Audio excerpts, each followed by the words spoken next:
অন্তত এক সপ্তাহ ফ্যামিলি ডিটেনশন সেন্টারে থাকার পর মুক্তির অনুমতি পেল 5 বছর বয়সী শিশু লিয়াম কোনেহো রামোস ও তার বাবা আদ্রিয়ান কোনেহো আরিয়াস। স্থানীয় সময় শনিবার একজন ফেডারেল বিচারক তাদের মুক্তি দেওয়ার নির্দেশ দেন।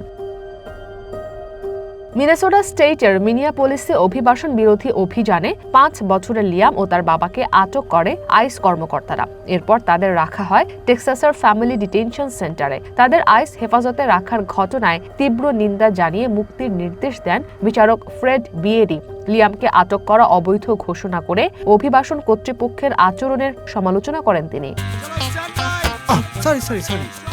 লাইফে কখন কি হয় গ্যারান্টি আছে, তাই ইন্স্যুরেন্স করুন সিটি ব্যাংকে, কারণ ইন্স্যুরেন্স করলে সিটিতে সুরক্ষা পাবেন নিশ্চিন্তে।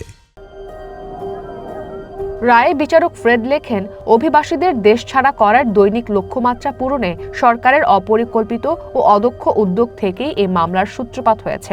এমনকি এই প্রক্রিয়ায় শিশুরা মানসিকভাবে বিপর্যস্ত হলেও তা উপেক্ষা করা হয়েছে। ভবিষ্যতে কোনো অভিবাসীকে দেশ ছাড়া করতে হলে বর্তমান পদ্ধতির বদলে আরও সুশৃঙ্খল ও মানবিক নীতির মাধ্যমে হওয়া উচিত বলে রায়ে মন্তব্য করেন বিচারক ফ্রেড বিয়েরি।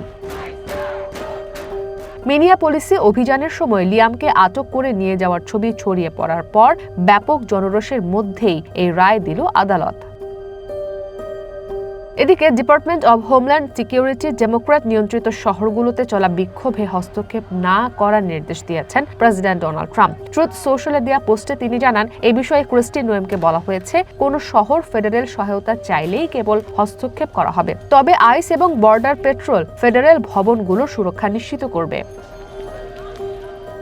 এ সময় বিক্ষোভকারীদের প্রসঙ্গে ট্রাম্প বলেন, দায়িত্বরত কর্মকর্তাদের যানবাহনে আঘাত করা যাবে না। একই সাথে আমেরিকার দেশপ্রেমিক যোদ্ধাদের দিকে ইট বা পাথর নিক্ষেপ করা যাবে না। এছাড়া প্রশাসনের সুরক্ষার আওতায় থাকা আদালত ভবন, ফেডারেল ভবন কিংবা অন্য কোনো স্থাপনা ক্ষতিগ্রস্ত হতে দেওয়া হবে না। যদি তা করা হয় তবে সংশ্লিষ্ট ব্যক্তিদের কঠোর পরিণতি ভোগ করতে হবে বলে সতর্ক করেন প্রেসিডেন্ট ট্রাম্প।